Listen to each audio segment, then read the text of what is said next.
Good afternoon, all of you. Some of you I know, some of you I've yet to meet. Because I have the same last name as your pastor, he's a smarter one, but I'm the older one, okay?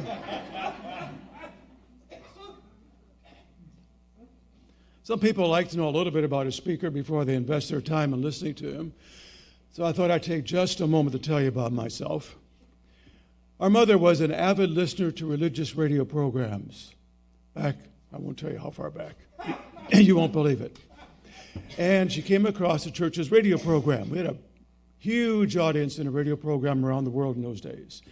And they published a magazine. You old-timers remember it is called The Plain Truth.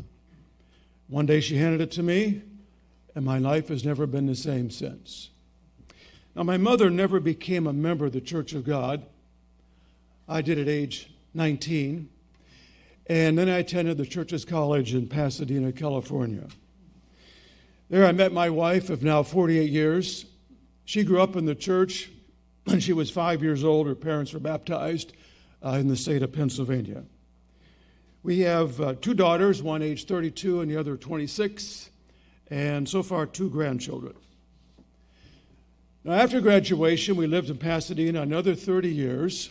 I was a small business owner, and later we relocated to Columbus, Ohio. Now, I'm told I better get this set up before I go further.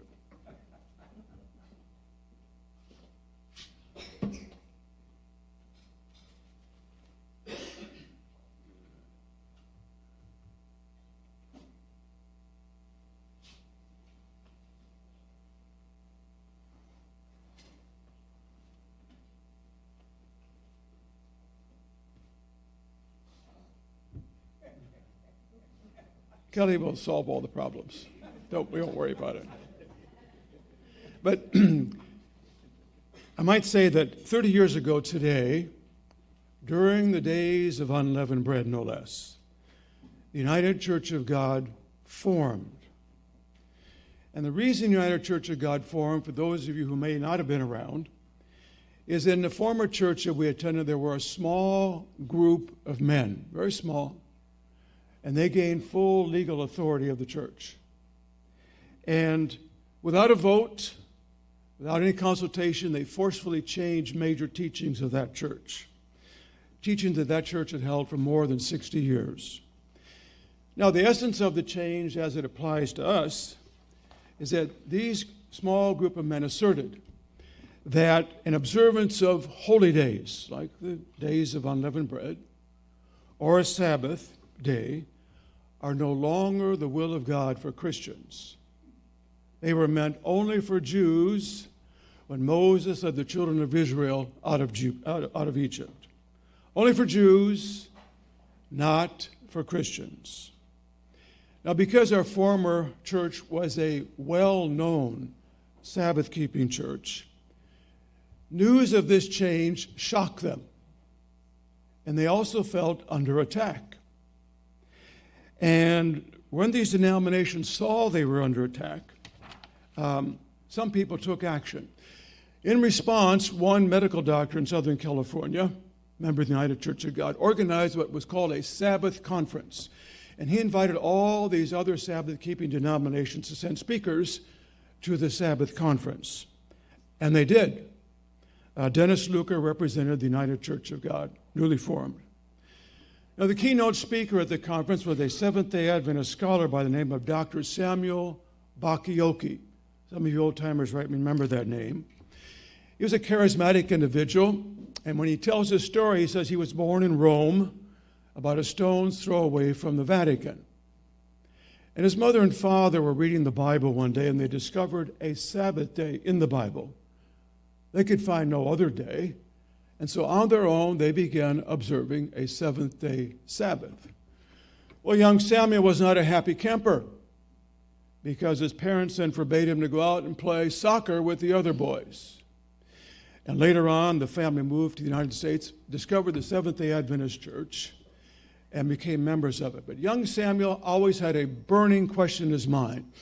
Why do all the Christian community observe and embrace a Sunday when the Bible talks about a Sabbath day? And when he became of age, he went back to Italy, spoke perfect native Italian because that's how he grew up, and entered a prestigious university, a Catholic university by the name of the Gregorian, so I can get the name of it right, Pontifical Gregorian University. And he pursued a doctoral dissertation on the subject, why did the Christian church in the first century move from Sabbath keeping to later embracing Sunday? He did very well academically, with the highest distinction in the graduation, received a gold medal from Pope John Paul VI.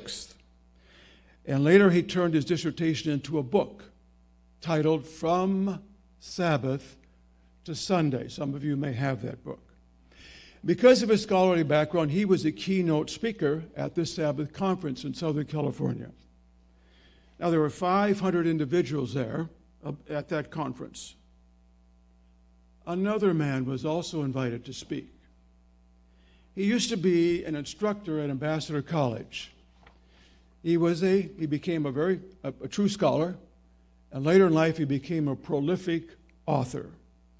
In fact, the founder of our old church called him one of our very best teachers. But he got crossways with the founder later on, and I hadn't seen him in 22 years. And when I saw him at the conference, I went up and I introduced myself to him as one of his former students. First thing out of his mouth, "Understand," he said, "that I no longer live my life according to Moses." Oh, I instantly knew what he meant. We were, after all, at a Sabbath conference, and everybody in that room, all 500, were observed a seventh-day Sabbath except him. And he wanted me to know that up front. Of course, I already knew that. I've been tracking his career. But then he said something very surprising. But, he said, he spent 14 years in the old church, but I don't regret any of the years I spent in the WCG. Now, I was surprised at that, and I asked him why. And his answer surprised me. I want you to listen to his answer, because that'll form the basis of the rest of the message today. Why didn't he regret any of the years he spent in the old church? Here's his answer. Because by observing those days, I learned things that I never could have learned from a book. Because by observing those, he meant, days of unleavened bread. I learned things that I never could have learned from a book. This is a remarkable admission from him, a man who spent his entire life reading books and writing books. By observing those days, I learned things that I never could have learned from a book. I'm going to make a similar assertion today, that those of you who have been observing the days of unleavened bread for any length of time, I believe that you see things in the Bible that other people simply cannot see. They don't have a clue even exists. So the title I have for the message today is The Hidden Days. The Hidden Days of Unleavened Bread in the Bible. And what we're going to find that the days of unleavened bread are mentioned in the Bible before Moses was ever born. Now, I cannot prove that the events we're going to discuss today happened during the days of unleavened bread. I cannot prove that. But there are clues and there are hints.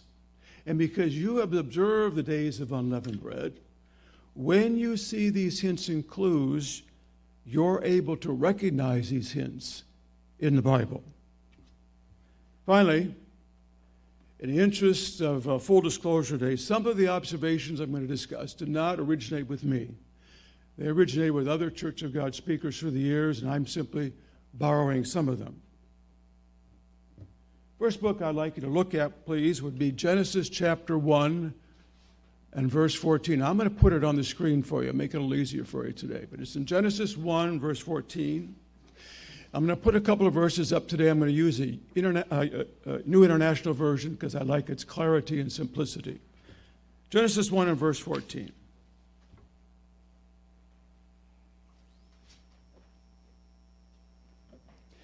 And God said, let there be lights in the vault of the sky to separate the day from the night, and let them serve as signs to mark sacred times. Did I get? Yes. New International Version. Let them serve as signs to mark sacred times. NIV isn't alone. We'll look at the Christian Holman Standard Bible. Same verse. Then God said, let there be lights in the expanse of the sky to separate the day from the night. They will serve as signs for festivals. So as the earth is being created, Genesis tells us that God put lights in the sky, separate the day. That wasn't the only purpose. God put lights in the sign for a secondary reason, to mark sacred times or to serve as signs for festivals. And the King James translators missed this second element entirely. Put a Hebrew word up for you today. Promise there won't be a test. It's only going to be one word. It's moedim. The meaning in English is, you know this, appointed times. That's all you need to remember. It's appointed times. Now, you understand this. You contact the dentist's office and you make an appointment. Well, the dentist is committed to that appointment time, isn't he? You're committed to the appointment. What if you don't show up? Dentist is still there.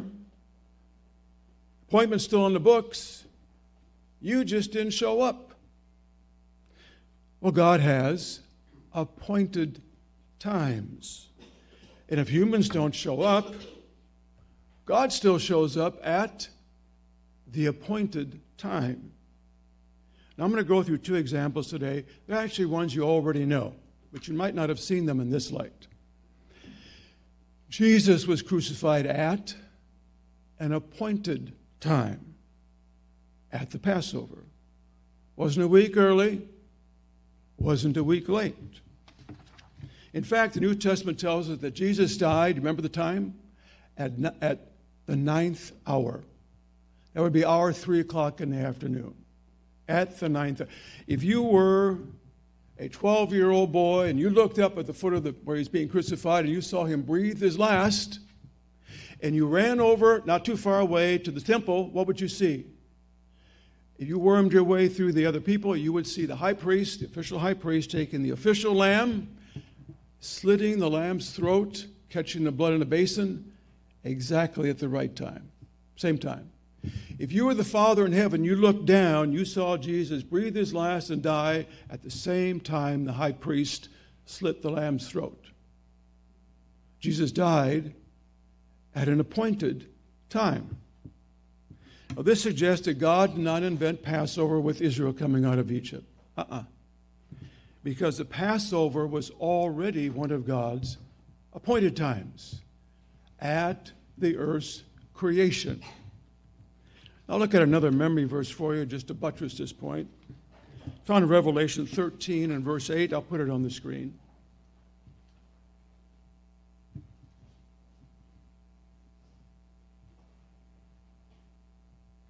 We know that Jesus is called the Lamb of God. And this passage tells us that the Lamb was slain from when? From the foundation of the world.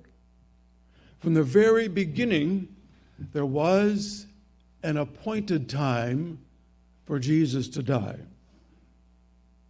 You also know the second example, Acts chapter 2 and verse 1. I'll put it on the screen. Acts 2 and verse 1. This is God sending the Holy Spirit. When did God choose to send the Holy Spirit down to earth to be available to all mankind? Well, it was on the day of Pentecost. Not a day early, not a day late. Typically it says, when the day of Pentecost had fully come. Now, the new leaders of the former church that we had taught that these days were only for Jews, only for their observation, not for Christians. But the birth of the Christian church and the giving of the Holy Spirit occurred exactly on a Jewish holy day. So if the intent of God was to separate Jewish day observance from Christian observance, he sure muddied the water, didn't he? No. Pentecost was one of God's appointed times. Now, with this as background, we're going to look at some other passages today, but keep this in mind, what we've just covered. First one is in Genesis chapter 18, Genesis 18 and verse 6. Let me give you the background to this first. Abraham is sitting out under a shade tree. It's really hot in the Middle East. You know this story.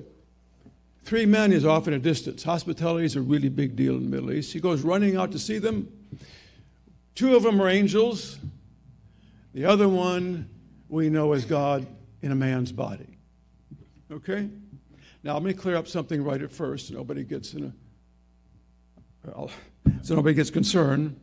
Jesus said very plainly in the New Testament, no man has seen the Father at any time. So this wasn't the Father coming down. This was the one who became Christ Jesus later. Okay. Abraham sees him, runs back to the tent apparently. So Abraham hurried into the tent to Sarah. Quick, he said, get 3 asseas of the finest flour and knead it and bake some bread. Did you catch anything? Somebody's going to be baking bread. What kind of bread do you think Sarah's going to make? Well, the odds are it was unleavened bread because they were in a hurry. There's no time to wait around for hours and hours and let bread rise, is it there? Now, this means nothing except for what comes later in the story. And we'll get to that shortly. One reason God came down to the earth at that time is because he's been getting reports up in heaven. Presumably the angels are sending reports about the exceeding evil nature of the men in the city of Sodom and Gomorrah. So we come to Genesis 18 now in verse 20. Here's what God says. All right. The outcry against Sodom and Gomorrah is so great, and their sins so grievous, that I will go down and see if what they have done is as bad as the outcry that has reached me. If not, I will know. Now, the picture one gets is that the angels are sending up reports to God, and we know from the story that God later decides to destroy Sodom and Gomorrah. Well, God is in heaven. Why did he not just dial in the coordinates of the city, send an asteroid down and take it out? Well, before he destroys the city, he says he wants to personally go down and verify the evil. He's not taking the angel's word for it. I actually like that characteristic about God. But first, he visits Abraham in a man's body. It implied is that he's going to walk about the city of Sodom later, maybe even in a man's body, to get a first-hand sense of their actions and attitudes and the hatred that exists in the city.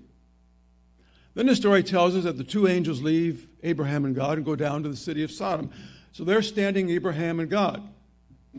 And then the text tells us that God has a thought. He says, should I hide from Abraham what I'm about to do? He's thinking about the destruction of Sodom. And then he says another thing. And then we learn a reason why God is thinking about telling Abraham what he's going to do. It's a fascinating reason. God is represented as thinking out loud. And he says 2 things.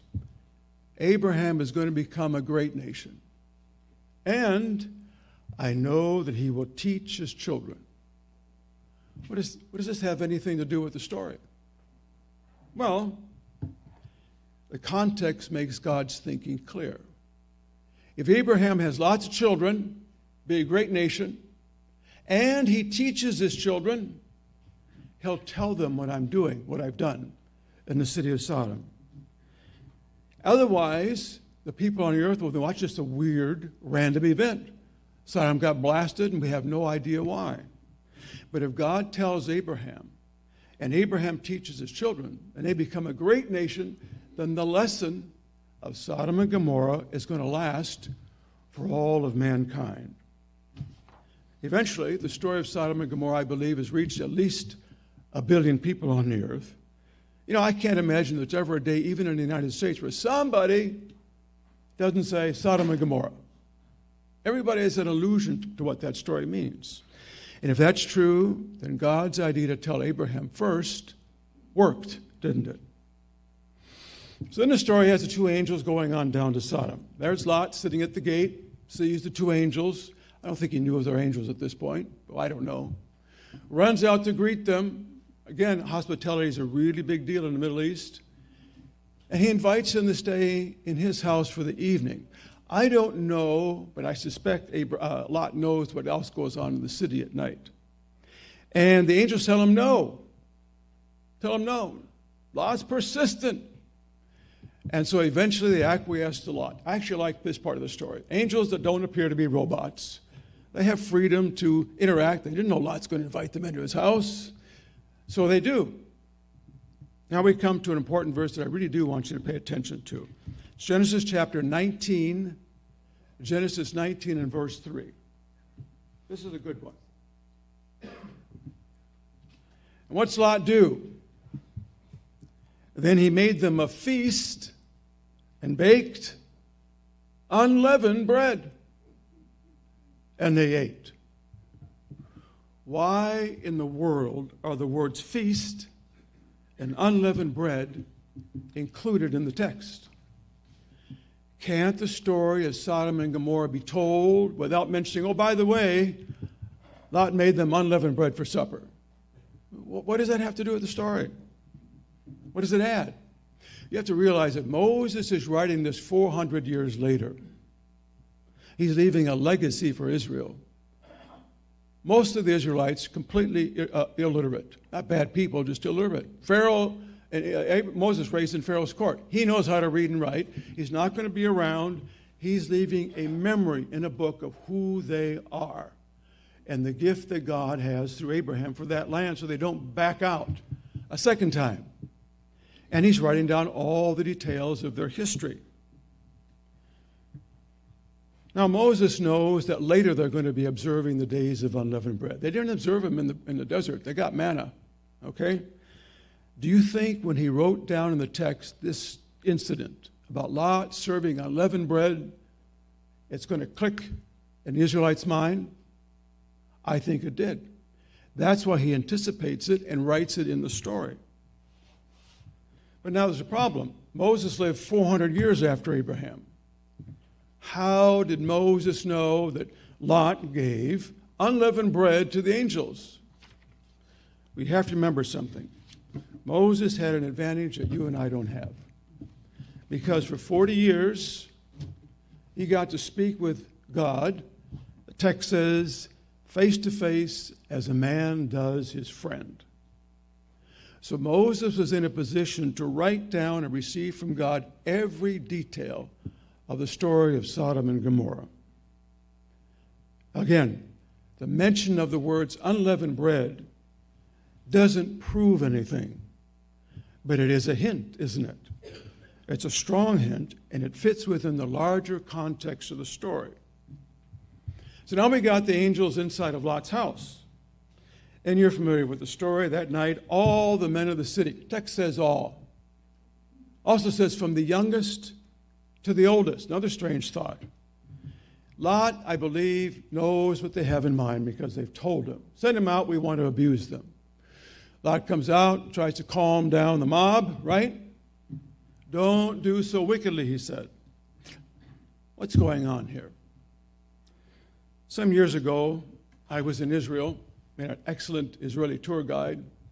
He brought up the subject. He begins to go through the story, and he sees that we have younger people than he wants in the audience, and he stops. He says, come and see me privately if you want to. So I saw him privately, and I said, I'd like you to finish your story. And he says, do you remember in the book of Judges, there was a Levite, and he had a concubine. and they were going through the tribal territory of Benjamin. And as they go through, one of the Benjamite men says, "Come and stay at my house tonight." And so the Levite and his concubine do. And then the story tells us a very similar thing happened. Hoodlums, right, surrounded the house, presumably beat on the door, and demanded they send the man out that we might abuse him. And then he said, here's what's going on. If you go through the territory of Benjamin, he didn't say this, but it's the same concept. If you go to Boston or Chicago, you got to pay a toll on the highway, don't you? What do you think the toll was back here? You got to pay a toll by giving one of yours to abuse. That's what was going on. Same thing back in the city of Lot. Now, all the men of the city wanted to abuse the two men. They have no idea they're angels, of course. And if the two men happen to die in the process, in their mind, well, that's just entertainment. No Netflix streaming in those days, from the youngest to the oldest. Now, if this turns your stomach, well, it probably did to the angels as well. And so they've been sending up reports to God about the evil done in the city. Why did God come down when he did? If he's been getting reports months, years, why did he wait to come down at this part? Well, the hint in the story is that he chose to come down at an appointed time. What appointed time? Well, I believe it was the days of unleavened bread. Because just as you remove leavening from your homes prior as a type of sin, God removes extreme sin from the earth. Why? Because if you let it spread, Paul says, what happens? A little leaven leavens the entire lump. It appears that God wanted this contamination off of the earth before it spread further. Now allow me a little space for some speculation as to why. This isn't in the account in Genesis, not that long after the Noahian flood. Remember what God said when he saw everything? There was violence in the earth in those days. It repents me that I made man on the earth. And the implication is, if I had to do it all over again, I wouldn't do it. It's more merciful for me to take these people out, bring them up in another resurrection, than to have them raise children in this environment. And now what's happening in the city of Sodom and Gomorrah? Presumably, a violence that is of a similar nature. God isn't ready for that to happen on the earth today. Sodom is a rich city on a trading route. Got rich, okay? And when trading routes, it's where the news and information spread and practices too. If God let it go on, it's at risk of leavening the entire earth. That's Steve's speculation. So what does he do? Comes down and removes it from the earth. The hint, it was during the days of unleavened bread. Now, about a year and a half ago, my wife and I had the opportunity to be in the country of Jordan. And there was a site of what is a modern site now, of what is believed to be the best evidence for being the biblical site of ancient Sodom. Here's what it looks like today. Just ruins. That wouldn't have been too helpful for us, except on our tour bus there was a church member. And he worked there for 2 or 3 summers on the archaeological site itself. And so he was there to give us a tour. I'm really glad he was. 3 things he mentioned I thought bore interest. They found skeletal remains. Only, though, the lower half of the body. All of them had, as if it were chopped off, halfway up. So only had remaining the bottom half. Number 2, the soil around the city of Sodom was filled with salt. How did salt get way up there? Interesting concept. It's only a mile or 2, or at least under 5 miles away, is the Dead Sea. Also in the Bible is the Salt Sea. The water comes down from Jordan in the north, Time it gets down to the Dead Sea, it's the lowest spot on the face of the earth. No way to water get out. So it stays there. The hot Middle Eastern sun comes down and bakes the water, as it were, boils it off, not boil it off, but evaporates it off. And so it leaves the minerals. You put your finger around, taste it, it's full of salt. So salty, you go out there, you cannot sink. You can sit down, people do this for fun, they take a newspaper, a book with them, sit down, feet in the air, hands in the air, and they're just sitting there reading a book. You cannot sink, that's how thick it is. One of the teachers I had mentioned something about the Jewish historian Josephus, first century Jewish historian. And Josephus tells a story of two escaped Roman prisoners. Roman soldiers coming after them on horses. Two prisoners get to the edge of the Dead Sea, jump into the water, start swimming. The Roman soldiers sit down and say, oh, wait. Okay. It's 11 miles to Jordan on the other side. They'll get tired. They just keep on going. Can't sink. They escaped. Now, here's some speculation. Let me show you this first. By the way, here's the, I missed this picture. This is our church member giving us a tour of the area. Now, in Russia, in the eastern part, in Siberia in 1908, there was an asteroid that came down. Here's what it would look like. Here's another asteroid that came down about 10 years ago. And what was significant is that, well, you know, when you have an American spacecraft from outer space, there's a vacuum up there. You hit the atmosphere of the Earth, you got molecules of air, and it hits that spacecraft, it's going to burn up unless you put a heat shield in front of it. Well, an asteroid has no heat shield, so it's heating up with all that air molecules slamming into it, heats into a big ball, and then has a type of nuclear explosion.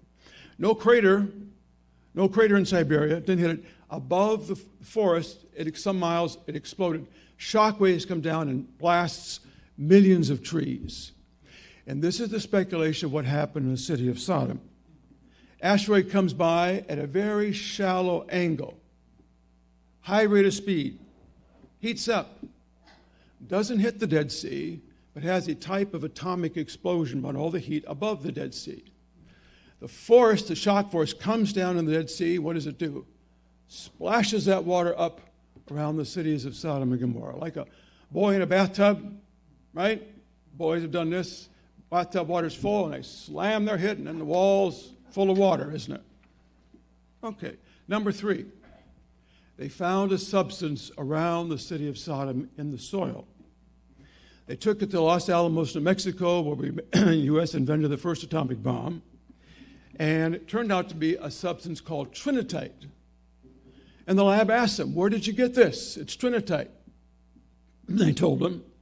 But trinitite, you see, is a glass layer that you get when you set off an atomic bomb in the desert, and it melts the sand. Here it was, right in the same area as Sodom and Gomorrah.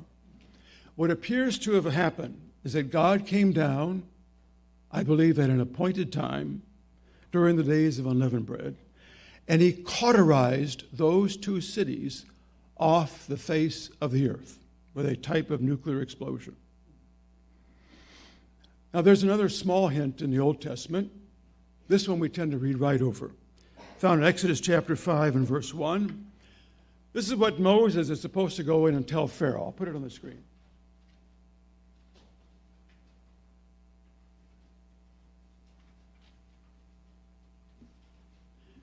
This is what the Lord says, the God of Israel says. Let my people go that they may hold a festival to me in the wilderness. What festival? Days of unleavened bread are mentioned until the book of Leviticus. But the days of unleavened bread are an appointed time at the creation of the earth to mark sacred times and as signs for festivals. And the implication was, even though Pharaoh didn't know it and the Israelites didn't know it, the festival God had in mind was consistent with that of the days of unleavened bread. Now we'll leave the Old Testament and move to the New Testament. Another story that you're familiar with. Jesus comes into the city of Jerusalem around a few days before Passover. Right?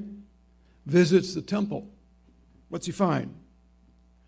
Well, in a courtyard of the temple, he found the selling of cattle and sheep and doves. What else did he find? Sitting at the tables were men exchanging money. What's going on? Well, we get a clue in the book of Acts. Because in the book of Acts, it says 17 men from 17 different nations arrived, speaking 17 different languages. They have their own currency. They're going to come to Jerusalem in observance of one of the festival days. Got to buy some cattle, use a sacrifice. They don't want your money. You first have to sit at the table and exchange your money for the local currency and pay the local farmer, whatever it is that owns the animals. Okay? You got stacks of money on the table, long lines. Some of the commentaries say 400,000 people fled into that little city on the festival. It's a booming business time. So this part of the temple has been turned into a stockyards. Now, I grew up on a dairy farm. I've been in numerous stockyards. Some of you have. Where you have cattle, what else you have? You have manure on the floor. You have open-toed sandals. People are stepping in it. What else you have? Well, manure puts out an odor, doesn't it? Who's attracted to that? Flies are, by the hundreds and thousands, coming to find a perfect place to lay their eggs. And you have the sound of cattle mooing and of sheep bleating. What does Jesus do when he sees all of this? Text says he made a whip. Now, for those who haven't had cattle experience, these kind of cattle which are around human beings become tame. They're not frightened of humans. We had some wild ones that we raised in the woods, not a pasture. You couldn't get near them. Totally wild and skittish. But if they grow up with humans touching them, bringing them food, they can be as tame as can be. I remember one incident. In a dairy barn, we had a cow, several cows you could do this with. I would come up to it, it's laying down, chewing its cud, the most peaceful scene you can imagine. I touch its back, it's laying down. Oh, it knows something's there. Moves its ear back. The eyes are on the side, see? Just move its ear back, turn its head a little bit. Now I can see, is there a danger or not? No danger, chewing the cud. I climb onto the back, lay down, 5 minutes, animal's not concerned. Animal like that is tame, all right? Until a trucker comes when you have to buy or sell some cattle. Backs his big truck up to the door, gets on a ramp, wants the cow to walk up, got some big boards on the side, can't jump off. Cow doesn't want to go up in this strange thing, sniffing all over the place. Trucker has no patience. A 10-year-old boy learns all kinds of vocabulary, shouldn't probably know at that point. Brings out his cane and a lot of yelling, smacking on that rear end of that cow, trying to get it up. Finally, the fear in the cow becomes greater than the fear of going up the ramp, and it goes up the ramp. Then we go get the next animal, take up the ramp. In the temple area, I'm assuming these cattle have a rope around them. They're tame, used to being led. How are you going to get them to move? It says Jesus made a whip, and he drove the sheep and the cattle out. It doesn't say it. My own experience says not only do you have to have a whip, you have to have an awfully loud voice. Okay? What else did he do? Overturn the money changer's table. Coins rolling everywhere, plopping down into the manure. Now, I wasn't there. I have to use my imagination. You got thousands of dollars worth of coins there. It's a great business opportunity. But the money changers implied fled, assuming they even abandoned them. It doesn't say that, but it's assumption. I'll get to that in just a minute. Let's look at Mark chapter 11 and verse 16. I'll put it on the screen. Mark 11 and verse 16. After they were out, it says Jesus would not allow anyone to carry merchandise through the temple courts. I wasn't there. Here's my picture I get in my mind.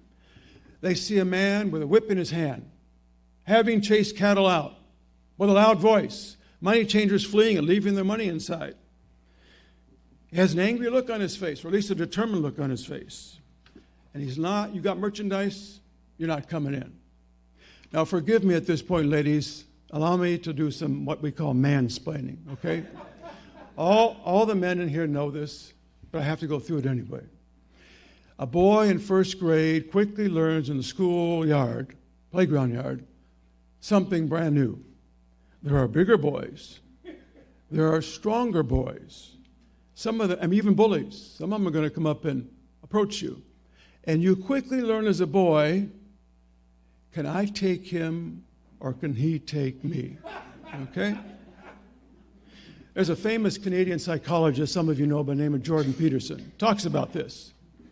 He says, when two men are having an argument or a heated discussion, just beneath the surface, they both know if it gets too heated, one can take a swipe at the other one. I'm going to guess it goes on until the men reach about 45, maybe 50 before they think that's stupid. But up until then, they know it's there. Right? So I'm guessing that these people who were looking at Jesus saw a man standing there who meant business with a whip in his hand. They already calculated it wasn't worth it to rush him. Okay? Not going to. Text implies that nobody got past Jesus with his merchandise. What do you think's going on with this account? You remember when this occurred? A couple days before Passover. What were the Jews doing a couple days before Passover? Well, they were doing what you did. They were removing leavening from their private houses, weren't they? Leavening is a type of sin. Jesus called the temple what? His Father's house. Right? Jesus was removing sin from his Father's house. At the same time, Jews are removing leavening from their private houses. Mark 11, verse 17. Is it not written, my house should be called a house of prayer, but you have made it a den of thieves for all nations. Again, right before the days of unleavened bread. And finally, we'll look at book of Corinthians, 1 Corinthians chapter 5. Long-time members know this passage. It gets typically gone through once every year at the holy days. Now, scholars agree on one thing about the letter of 1 Corinthians. It was either written during the days of unleavened bread, okay, or written a couple weeks before so that it got to the Corinthian church during the days of unleavened bread. They don't keep the days of unleavened bread, scholars don't, but they can see evidence in here that this is so, and so will you as soon as we talk about it. The reason they believe that is because of some wording that Paul uses in the text. Let me put it on the screen. Here's the word Paul uses in English. He uses the word lump, as in a lump of dough. He uses the phrase, you are puffed up like a loaf of bread. He tells them to put out the old leavening. He tells them to become unleavened. He tells them to become a new lump. And finally he says, therefore let us keep the feast. Here you are, 2,000 years later, and you know what these terms mean because you have been observing the days of unleavened bread. You understand what he's talking about. You know who else understood these terms? The Corinthian church, a predominantly Gentile church. A Gentile church understood these things because they were observing the days of unleavened bread 25 years after Jesus had died. Now, the specific problem that Paul is addressing is that there's a man in the church who's been sleeping with his father's wife. You're familiar with the story. That's problem number one. Second problem, the sin was no longer private. All of the church knew about it. Problem number three, it's even worse. When they knew about it, they weren't sorrowful, sad, mourning. They were glorying about it, the exact opposite. Paul was appalled at their glory. Let me try a modern analogy for you to see if we can put ourselves in Paul's shoes. Let's say a man in the church wants to earn some extra income. Going to have a part-time job. We're in a library, aren't we? Sees a sign in a library somewhere, and it says part-time job, and he goes and inquires what it's about. They want the individual to dress up in a drag costume, put on a dance performance for kindergartners in the library. This happens in America this past couple of years. Okay? Now the whole church, let's suppose he takes it. Whole church knows about it and they laugh about it, chuckling about it. No big deal, right? You think that attitude would affect people in our church? Paul seems to think so, right? A little leaven, he wrote, leavens the whole lump. And because it now affected all of the Corinthian church, Paul was forced to deal with it publicly. 1 Corinthians chapter 5 and verse 6. Your glorying, he wrote, is not good. Don't you know that a little leaven leavens the whole lump? You let this sin continue, you're at risk of ruining the entire church in the city of Corinth. What do you do about it? Verse 7. Therefore, purge out the old leaven that you may be a new lump. They had to tell the man. You know, Paul wasn't there. He wrote it by letter. This would be awkward. When you're all together, man's probably sitting there as well. What do you have to do? They had to tell him, we love you, but you cannot fellowship with us while you are sleeping with your father's wife. In Paul's mind, this sin, now publicly known, had to be removed, just like they had removed leavening from their private houses. Paul's not happy about having to write this letter. He said, I wrote it with many tears. So after all of this today, what are we to conclude? Well, we've gone over to the allusions to the days of unleavened bread in the Bible, haven't we? What I've called the hidden days of unleavened bread. And we found that at the creation of the earth, God put lights in the sky, not just to separate the day and the night, but to mark sacred times and as signs for festivals. We find that Lot made a feast for the angels by baking unleavened bread. And the text goes out of this way to tell us that it was unleavened bread. And we find it consistent that God would come down to the earth to remove egregious sin of Sodom and Gomorrah during the days of unleavened bread. And we find that Jesus cleared sin out of his Father's house at the same time the Jews were removing leavening from their private houses. And lastly, we find the Apostle Paul writing a letter with tears, urging a Gentile church to remove the publicly sinning man so that the church could indeed become spiritually unleavened. We might call these the hidden days of unleavened bread in the Bible. And again, because you have been observing the days of unleavened bread, you can see these hints and clues in the Bible when you read them. And finally, we believe the day is coming when all of mankind will be learning the lessons of the days of unleavened bread.